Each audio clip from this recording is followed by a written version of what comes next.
Hi, I'm Ryan Goodfellow from St. Teresa of Lisieux, and I'm going to be doing CPT question 1 for physics. So I'm just going to set the camera up here. I've already completed the solution. I'm just going to explain my step-by-step process for number 1. So I think it's good there. Okay, let's start. So we are given information in the question that it is 27 meters per second as the initial velocity, 48 degrees to the ground, and also there is no air resistance. Because of the no air resistance, we know the acceleration, the x, has to be equal to 0 because nothing is stopping the velocity. The acceleration in the y has to be equal to negative 9.8 because that is going to be, or meters per second squared, because that's going to be the force of gravity. Also, we can find the Vix and the delta dy is going to be 0 as well because we know they start and end on the same level. So we can find Vix and Viy using the initial velocity and angle to the ground. So if 27 meters per second can be our hypotenuse in this triangle, 48 as the angle, and then Viy is our height, and Vix is our base.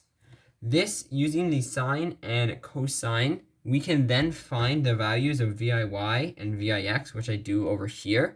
And once we find those values, that's going to be the values we use for the velocity. With all these variables just found, we can start solving problem number A. So this is going to be the time of flight. Because time of flight can be either x or y, we just need to find which one we have enough variables for. In this case, it's going to be for y.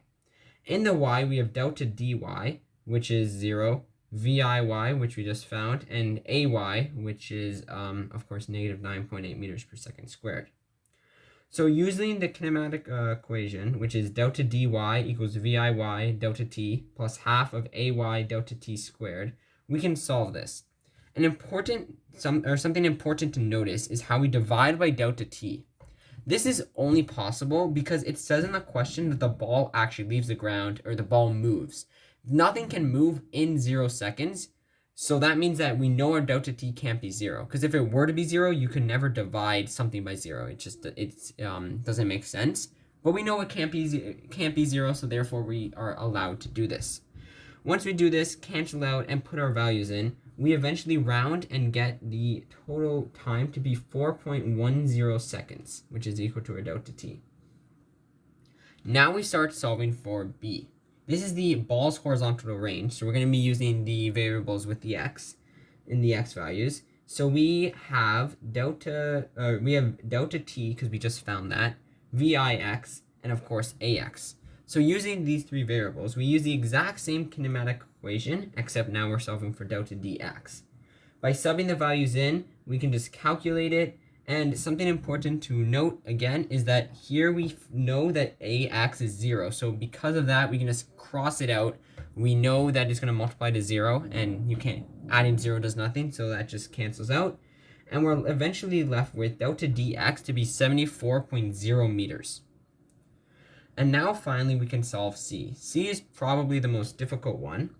And when we're looking at the maximum height, there's two important things to take into account. First off, our final velocity at this maximum height is actually going to be 0, at least in the y. This is because at the max height, the ball is at rest, at least when in moving terms of up and down vertically. So that means that the velocity is going to be at rest, which is 0.